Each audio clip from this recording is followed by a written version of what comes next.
அனைவருக்குமே வணக்கம். சற்று முன் கிடைக்கப்பெற்ற ஒரு மிக மிக முக்கியமான செய்தி ஒன்று வெளியாகி உள்ளது. சற்று முன் சட்டப்பேரவையில் ஆளுநரிடம் செருப்படி வாங்கிய முதல்வர், இது மாதிரி பார்த்தீங்கன்னா செய்திகள் வெளியாகி இருக்கு. ஸோ அதனால் சட்டப்பேரவை பார்த்தீங்கன்னா நடைபெறுது இல்லையா? ஸோ அதில் பார்த்தீங்கன்னா ஆளுநருக்கு எதிராக திமுகவினர் கோஷமிட்டு கத்திய சம்பவத்தால் பார்த்தீங்கன்னா அங்கு ஒரு மிகப்பெரிய மோதல்கள் ஏற்பட்டு இருந்தது. அந்த மோதலின் அடிப்படையில் பார்த்தீங்கன்னா 3வது மாநில மாநாட்டு தீர்மானம் இந்த ஆளுநர் ஆர்.என். ரவி அவர்கள் பார்த்தீங்கன்னா முதல்வரிடம் மன்னிப்பு கேட்க திமுகவிடம் மன்னிப்பு கேட்க வேண்டும் அப்படின்ற மாதிரி தான் பார்த்தீங்கன்னா இப்போ திமுக குற்றச்சாட்டுகள் வைத்திருந்த நிலையை தான் பார்த்தீங்கன்னா அங்கு சட்டப்பேரவையிலேயே ஆளுநர் அவர்கள் பார்த்தீங்கன்னா ஆளுநர்கிட்ட செருப்படி வாங்கிய முதல்வர் அவர்கள் தான் பார்த்தீங்கன்னா இப்போ நீங்கள் என்னவெல்லாம் செஞ்சுக்கங்க அப்படின்ற மாதிரி தான் அவர் பேசிய சம்பவம் இப்போ தமிழக மக்களிடையே பெரும் அதிர்ச்சியை ஏற்படுத்தியிருக்கு. இதை பற்றி இந்த வீடியோவில் பார்க்கலாம். அதுக்கு முன்னாடி நம்ம சேனலுக்கு இப்போ தான் நீங்கள் முதல் முறையாக வந்திருக்கீங்க அப்படின்னா மறக்காமல் நம்மளுடைய சேனலை சப்ஸ்கிரைப் பண்ணிக்கோங்க. வாங்க வீடியோக்குள்ளே போகலாம். ஏற்கனவே ஆளுநர் ஆர்.என். ரவி அவர்களுக்கும் திமுகவுக்கும் ஒரு மிகப்பெரிய பிரச்சனையை தான் போயிட்டு இருக்கு இல்லையா?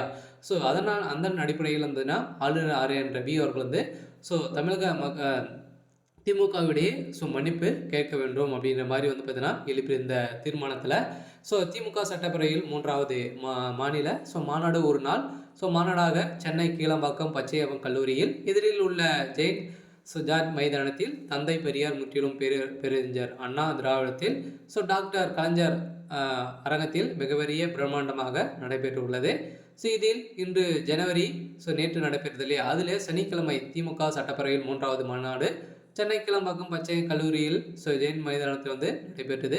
இதைத் தொடர்ந்து மாநாட்டில் பல்வேறு தீர்மானங்களும் நிறைவேற்றம் செய்யப்பட்டு வருகின்ற நிலையில் அதில் குறிப்பாக சட்டப்பேரவை கூட்டத்தொடரில் இருந்து உரையாட்டாமல் ஆளுநர் ஆர்.என். ரவி அவர்கள் பார்த்தீங்கன்னா சென்றதுக்கான காரணம் நீங்கள் மன்னிப்பு கேட்கவே வேண்டும் அப்படின்ற மாதிரி சொல்லியிருக்கக்கூடிய சூழ்நிலையில் தான் அங்கு ஏற்பட்ட மோதலால் அங்கு நீங்கள் இதை கேட்டுங்க அப்படின்னா நீங்கள் எங்கள் மீது வழக்கு பதிவு கொடுங்க அப்படின்ற மாதிரி தான் ஆளுநர் தரப்பிலிருந்து கேட்டிருக்கக்கூடிய நிலையில் அதனை கண்டித்து இதற்கு மன்னிப்பு கேட்க வேண்டும் என்கிற தீர்மானமும் நிறைவேற்றம் செய்யப்பட்டுள்ளதாக செய்தி வெளியாகி வருகின்ற நிலையிலே ஏற்கனவே தமிழர்களிடம் ஆளுநர் ஆர்.என். ரவி மன்னிப்பு கேட்க வேண்டும் என்று திமுக சார்பில் ஆர்ப்பாட்டமும் நடைபெற்றது. அதனை தொடர்ந்து அவருக்கு எதிரான கண்டனம் தெரிவித்து திமுக சட்டப்பேரவையில் 3வது மாநாடு நடைபெற்றது.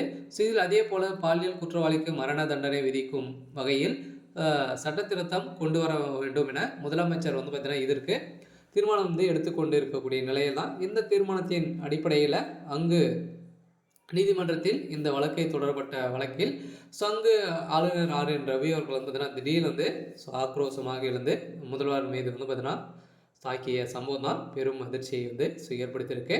சரி, ஓகே. எனக்கான அப்டேட் இதுதான். மறக்காமல் நம்மளுடைய சேனலை சப்ஸ்கிரைப் பண்ணிக்கோங்க. தேங்க்யூ.